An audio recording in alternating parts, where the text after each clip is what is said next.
हा हा हा बाहेर कसला धो पाऊस यायला सुरुवात झाली आहे, पण हा धो पाऊस ऑफिसला येताना ना त्रासदायक होतो. कारण कितीही आपण सगळ्याची काळजी घेतली तरी सुद्धा ते चिखलाचे डाग आपल्या कपड्यांवर लागतात आणि आपण अगदी त्रस्त होतो की ऑफिसला गेल्यानंतर अशा प्रकारे कसं जायचं. पण टेन्शन घेऊ नका, त्याचंच अगदी क्विक असं सोल्युशन तुम्हाला सांगते, त्यामुळे अजिबात टेन्शन मुक्त व्हा आणि हा व्हिडिओ शेवटपर्यंत बघा. नंबर 1 ते म्हणजे लिक्विड हँड वॉश. कसं आहे, आता प्रत्येक वॉशरूम मध्ये कुठल्याही ऑफिसेसमध्ये लिक्विड हँड वॉश असतं. वॉशरूम मध्ये जाऊन डागाच्या खालच्या बाजूनी ना, म्हणजे कपड्याच्या उलट बाजूनी थोडंसं पाणी तुम्ही मारा, जेणेकरून डाग हा थोडा लूज होईल आणि त्यानंतर डागावर थेट डिशवॉशचे 2 थेंब जे आहेत ते तुम्ही टाका.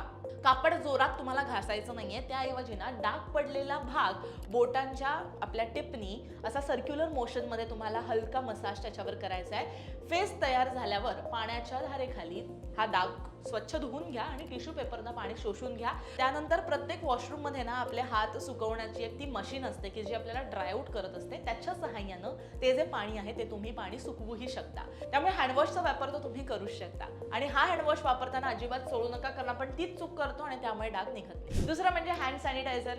इमर्जन्सी सोल्युशन म्हणजे हे हँड सॅनिटायझर आहे. सॅनिटायझर मध्ये असणारे ना आयसोप्रोफिल अल्कोहोल हे जो काही एलिमेंट आहे ना, तो चिखलातलं जे पिगमेंटेशन आहे किंवा ऑइल मुळे तेलामुळे पडणारे काही डाग आहेत, या डागावरती खूप परिणामकारक काम करत असतात. हे थेंब तुम्हाला सॅनिटायझरचे टाकायचे त्या डागावर, 30 सेकंद राहू द्या आणि नंतर पुसून टाका. ते आपोआप सुकून जाऊ शकतात. किंवा सुक्या टिश्यू पेपर घ्या आणि त्या डागावर जोरात तो दाबा, चिखल कपड्यातून निघून टिश्यू पेपरवर येईल. हे डाग पसरू न देता तुम्ही स्वच्छ केले तरी चालणार आहेत आणि सॅनिटायझर जे आहे ते आपोआप तुमचा कपडा ड्राय आउट करायला मदत करतं. जे तुमच्याकडे असेल ते नक्की तुम्ही वापरा. तिसरा पॉईंट आहे ना, म्हणजे टूथपेस्ट. टूथपेस्ट मध्ये असणारे ना काही असे इन्ग्रेडियंट आहेत किंवा क्लिन्झिंग एजंट्स आहेत ना, ते डाग खेचून घेतात. डागावर पेस्ट लावून ऑफिस मधील एखादा जुना टूथब्रश तुम्ही स्वतःच्या बरोबर कॅरी करा किंवा ओला रुमाल घ्या आणि तो हलक्या हाताने फिरवा. पेस्ट सुकू देऊ नका. 1 ते 2 मिनिटातच ओल्या टिश्यूनं ती आतून पुसून काढा. रंगीत किंवा जेल टूथपेस्ट वापरल्यावर कपड्यावरती उलट जास्त डाग पडेल. त्याच्यामुळे शक्यतो पांढरी टूथपेस्ट जी आहे ती तुम्ही तुमच्या या पावसाळ्याच्या वेळेस बॅगेमध्ये ठेवून द्या. छोटासा ब्रश किंवा रुमाल ठेवला तरी चालणार आहे, जेणेकरून तुम्हाला अशा वेळेस सगळ्या लाईफ सेवर गोष्टी तुमच्यापाशी येऊन थांबतील. नंबर 4 टिश्यू पेपरची टॅपिंग आणि ब्लॉटिंग पद्धत. आता नेमकं हे काय तुम्हाला सांगते. जेव्हा ना चिखल ओला आणि जाड थराचा असतो ना, तेव्हा आपण तो पुसण्याचा प्रयत्न करतो, पण डाग जास्त मोठा होतो. यासाठी डागाच्या मागे एक सुका टिश्यू पेपर ठेवा. आता तुम्हाला काय करायचंय, डागाच्या वरच्या बाजूनं ओल्या टिश्यूनं फक्त तुम्हाला टॅप करायचंय. यामुळे चिखल कपड्यात पसरण्याऐवजी खालच्या आणि वरच्या टिश्यू पेपरमध्ये शोषला जातो. 5वं आहे ते म्हणजे टॅल्कम पावडर. आता टॅल्कम पावडर ही आपल्या प्रत्येकाकडे असते. लहानपणी आपण अगदी रुमालामध्ये सुद्धा घेऊन फिरत असतो, त्यामुळे ती तशी तुम्ही ऑफिसमध्ये कॅरी करू शकता. पावसाळ्यामध्ये रस्त्यावरच्या पाण्यात गाड्यांचे तेल, ग्रीस किंवा चिखल एकत्र असतो. ते तेलकट चिखलासाठी पावडर हा एक सर्वोत्तम पर्याय आहे, कारण डागावर पावडरचा जाड थर जर तुम्ही लावला ना, तर 5 ते 10 मिनिटांमध्ये तो थर लावून असाच ठेवा आणि पावडर चिखलातील जो तेलकटपणा पटकन शोषून घेईल आणि त्यानंतर कापड झटकून घ्या. ओल्या वाईपनं उरलेला जो काही डाग आहे तो पुसून घ्या, म्हणजे तो जिद्दी डाग जो आहे ना, एकदम असा गडद डाग जो आहे तो कमी होईल आणि तुम्हाला अनकम्फर्टेबल वाटणार नाही, तुम्ही सुद्धा कम्फर्टेबल व्हा. पुढचा मुद्दा आहे तो म्हणजे खडू. खडूमध्ये कॅल्शियम कार्बोनेट असतं, जे ओलावा शोषायला फार परिणामकारक असतं. डाग असलेल्या भागावरती खडू हा चांगला घासून तुम्हाला घ्यायचा आहे. त्यानंतर खडू चिखलाचा रंग स्वतःमध्ये शोषून घेईल.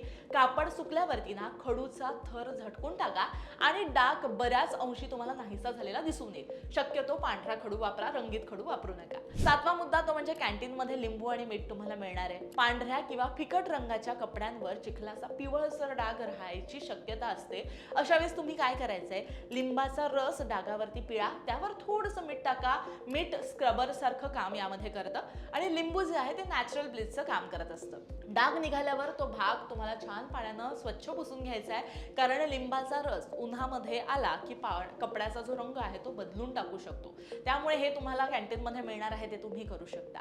8वं म्हणजे पॅन्ट्री मधला डिशवॉश लिक्विड. प्रत्येकाच्या ऑफिसेसमध्ये डिशवॉश लिक्विड तुम्हाला मिळणार आहे. डिशवॉशिंग लिक्विड हे विशेषतः तेल आणि जे गडद डाग असतात ना, कडक डाग असतात, ते काढायला मदत करत असतं.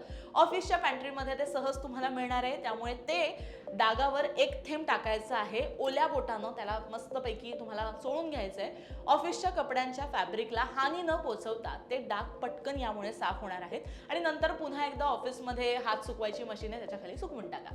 9वं म्हणजे ब्लो ड्रायर किंवा कोरडी पद्धत. जर चिखल खूप जास्त असेल आणि ऑफिसमध्ये वॉशरूममध्ये ब्लो ड्रायर असेल, जो मी तुम्हाला म्हटलं की हँड ड्रायर आहे की हा सुकवायची ती मशीन, तर तो डाग ओला असताना काहीच करू नका. ड्रायरच्या हवेत तो चिखल पूर्ण सुकवून कडक करा आणि चिखल एकदा सुकून गेला, कडक झाला की तो फॅब्रिकला चिटकून राहत नाही, तो आपोआप सुटायला लागतो. कापड थोडं ताणून नखानी किंवा कोरड्या ब्रशनं चिखल तुम्ही खरडून काढू शकता.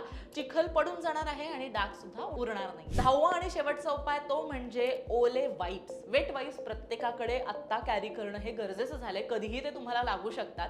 तर वेट वाईप्स मध्ये ना डाग विरघळणारं अगदी माइल्ड असे घटक असतात. वाईप्स बोटाला गुंडाळून डागाच्या कडेकडून तुम्हाला सुरू करायचं आहे आणि नंतर बाजूला व्यवस्थित ते पुसून घ्यायचं आहे. यामुळे डाग आजूबाजूच्या स्वच्छ कापडावरती पसरत नाही आणि तो आतल्या तुम्ही क्लीन करू शकता. आता हे सगळं करत असताना ऑफिसमध्ये डाग काढताना काही काळजी सुद्धा घ्यायची तुम्हाला गरज आहे. ते म्हणजे नंबर 1 आहे गरम पाण्याचा वापर टाळायचा आहे. ऑफिसमध्ये गरम पाणी उपलब्ध असेल तरी त्या डागावरती अजिबात टाकू नका, कारण गरम पाण्यामुळे चिखलातलं जे प्रोटीन आहे किंवा माती जी आहे ना ती कपड्यावरती जास्त पक्की बसते. नेहमी नॉर्मल किंवा थंड पाणी तुम्ही वापरा. दुसरं म्हणजे अजिबात घासू नका. कपडा एकमेकांवर जोरात रगडायचं नाहीये, यामुळे कपड्याचे धागे जे आहेत ते खराब होतात आणि डाग हा त्या धाग्यांमध्ये जाऊन कायमचा तसाच राहतो. तिसरं म्हणजे जे मी तुम्हाला म्हटलं की हँड ड्रायर प्रत्येकाच्या आजकाल वॉशरूम मध्ये आहेत, प्रत्येक ऑफिसेसमध्ये आजकाल ते खूप इम्पॉर्टंट झालेत.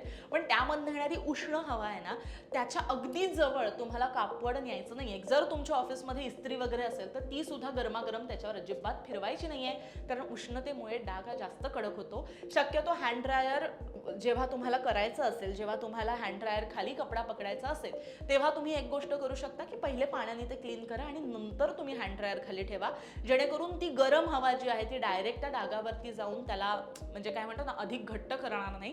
आणि शक्यतो जर तुम्हाला तेही करायला झालं नाही तर अगदी गरम जागेच्या इथे ठेवू नका, थोडंसं अंतरावरनं त्याला ती हवा द्या, जेणेकरून तो डाग व्यवस्थित राहील. अशा प्रकारे ह्या छोट्या छोट्या टिप्स आहेत आणि हे छोटे छोटे घटक आहेत की जे तुम्ही अगदी तुमच्या खिशामध्ये ठेवून कॅरी करू शकता आणि त्यामुळे तुम्हाला अजिबात त्रास होणार नाही आणि जे काही तुमचं काय म्हणतो फॅशन डिझास्टर आपण जे पावसाळ्यामध्ये होतो ते सुद्धा तुम्ही होणार नाही आणि तुम्हाला कम्फर्टेबल सुद्धा वाटेल. विशेष म्हणजे पावसाळ्यामध्ये शक्यतो तुमच्या ऑफिसच्या लॉकरमध्ये एखादा जोडी कपडा नक्की कॅरी करा, कारण ऑल ऑफ अ सडन जर काही झालं, काही मिसहॅपनिंग झालं तरी सुद्धा आपल्याकडे एक सेफर साईड असलं पाहिजे म्हणून. त्याचबरोबर अशा प्रकारे तुम्ही या सगळ्या गोष्टींची काळजी घेऊ शकता आणि पावसाळा सुद्धा एन्जॉय करू शकता. त्यामुळे हा व्हिडिओ कसा वाटला नक्की सांगा आणि असंच आमच्यावर प्रेम करा.